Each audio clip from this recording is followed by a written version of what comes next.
So hi guys, today we're going to talk about staple guns and why some are better than others.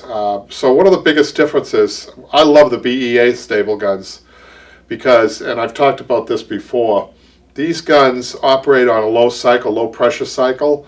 So that means that all compressors, no matter what type of compressor you have, towards the end of the pressure, it's about to kick in. That's where most guns fail because there's not enough, and you're using it, right? There's not enough pressure to shoot out the staple, and a lot of times they get jammed. So where the hammer comes out, that gets jammed. The problem with that is you're going to go in there and you're going to try to get out your side cutters and try to get that little piece out, and then you're going to damage the hammer, and then your gun's going to fail in a short time. This gun operates on low cycle, which is amazing. It's shooting out the same staple, it's going in, it's right like a split second before your compressor turns on. That is so important for the life of this. This is an older gun. You can see the wear on this gun. I've well used this. So your staple gun's really important. Your hammer is really important. What you want to try not to do is take this apart. You do need to oil it occasionally, but do not. One thing you don't want to do is take this off too many times, because I noticed that when you do that, you start to wear out the parts. So this is a good gun. I highly recommend it. If you have a gun that like from one of those big box stores, make sure that if you're just starting out, you didn't want to spend a lot of money, make sure that you got a compressor that's reliable.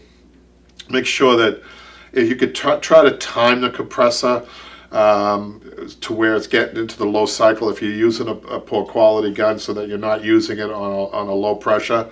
That would probably be my advice. We always try to support people who are starting out in the business, because we know that not everybody has an open a checkbook that they can.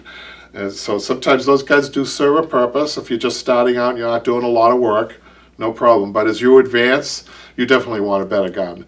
So that's it for today. We'll see you next time. Like what I said was good about it being, go ahead. So hi guys, so today we're going to talk staples. So welcome to the Broadway Upholstery, and I should say that first, but let's talk a little bit about staples. You know, it might seem like a simple thing, but there are different types, different brands out there. I happen to use the ones that I sell on Upholstery on Broadway. I think are your best bet. And let me explain something first of all. There are three different sizes, three basic sizes. Right here I have the 3/8 inch staple, and then we have a 1/4 inch staple, and then we have a 3/8 inch staple. So I gave it to you. Let me just take it from the smallest up. 1/4 inch, 3/8, and 1/2 inch. Now, when my staples come in, I'm constantly inspecting my materials that come in to make sure that the quality is good. And when you look at a staple, what you don't want to see is any residual glue. This is really important. Once in a while, a batch slips by that might have been overglued.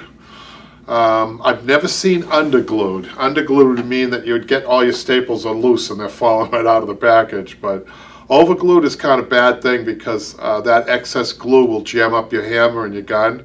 So what you want to do is you want to inspect your staples when you get them. And what I do is I just take it and I just kind of tear it apart like so, just to see how crisp it comes apart, and that was pretty good. This one here is good, I would say. So be careful of that. So let me tell you that each staple has its purpose, each size staple. So the 3/8 inch is commonly used on most upholstery projects. The 3/8 inch staples we use through webbing. And sometimes if a piece has been upholstered a lot, you might have to switch up to a longer staple, the 1/2 inch staple. 1/4 inch staples, the smallest one, a lot of times we use for hand panels. You check out some of my videos. We just recently did a video on panels, hand panels. And 3/8 inch staple, which is the next size up, would go right through the front of that. So you want 1/4 inch staples when you're upholstering those panels. You should check that video out, because it's really interesting how it's done.